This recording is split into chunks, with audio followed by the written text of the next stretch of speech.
You're watching Progressive Retail with Cory Mosley. Welcome to another edition of Progressive Retail, exclusively on CBT Automotive Network. I'm Cory Mosley, and you know what? I've got another exciting show for you, but we're going a step further. Normally, my guests, beam in, via satellite from somewhere, but I got this man live in the studio. I told him he had to get here in a hurry. My man, the president of Dealer F&I University, Shaka Dyson. Shaka, thanks for joining the show today. Pleasure, man. The pleasure is all mine. Truly. I'm always excited. Last time we had you beamed in like everybody else, Yeah. and I said, hey, you're in Atlanta now. We need to get you in here. We need to get you talking about what's going on in the marketplace because, I know there's no shortage of ego in our business, right? And there's sure. a lot of guys that have bravado, but there's guys who have done the work, right? And there's other people. When other people are talking about the work that you're doing, you're really doing the work. Yeah. And it's not just about, we have great F&I content on this network. Yep. Shout out to my colleagues. Yep. But it's not just about F&I, right? Sure. It's about a movement inside a dealership. Sure. So that's why I wanted to have you on, and I wanted to talk a little bit about what's a modern dealership front end supposed to be looking like in the sales and F&I relationship. Interaction.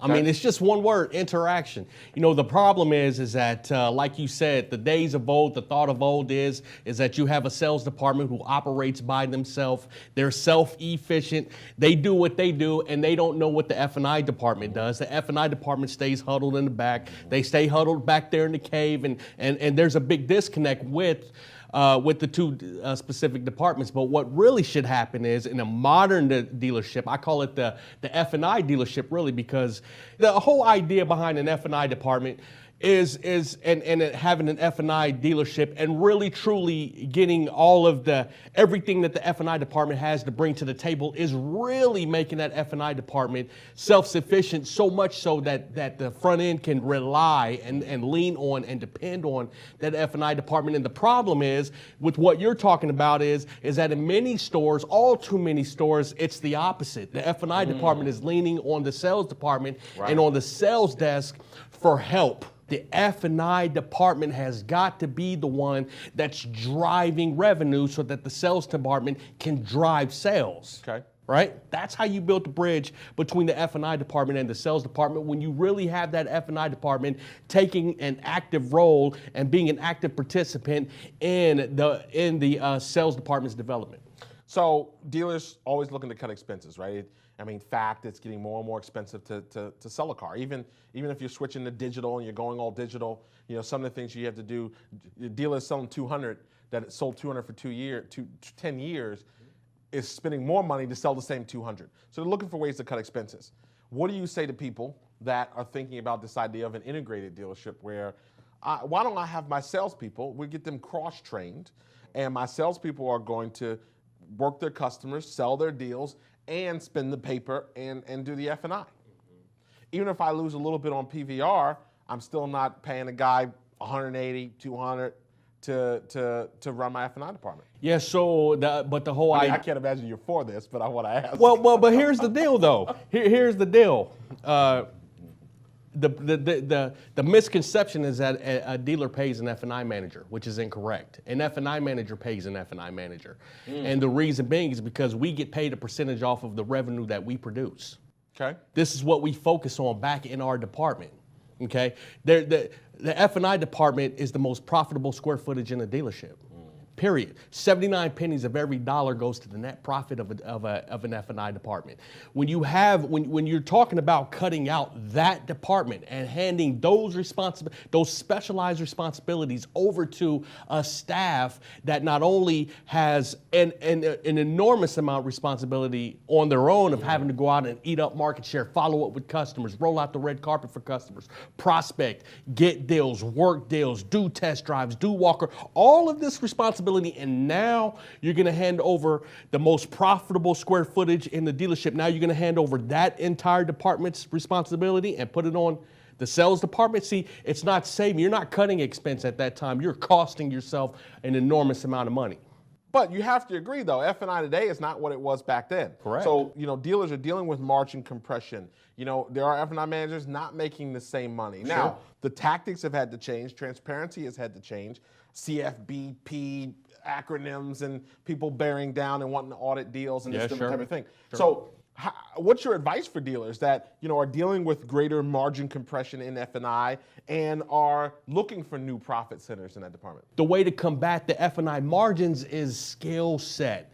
F&I skill set. Are you a strong F&I manager? Do you, the F&I manager or department, have the skill set to take a customer? With all that being said, sit down and generate and show enough value to generate revenue on those car deals.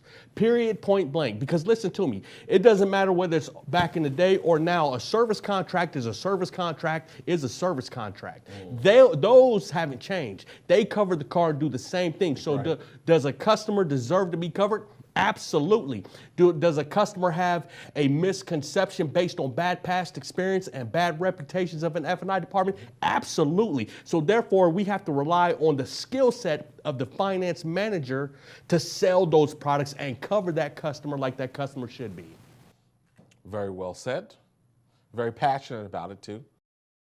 When you think about technology, what do you think is the most impactful piece of technology inside that F&I relationship now? There's no piece of technology that can sell a service contract better than a person back there can sell a service contract. There's no piece of technology that could take a customer and build value in the products that the F&I manager sells better than that F&I manager. But what technology can do is make it faster. So it's those pieces of technology, I believe, that we're lacking severely across the board.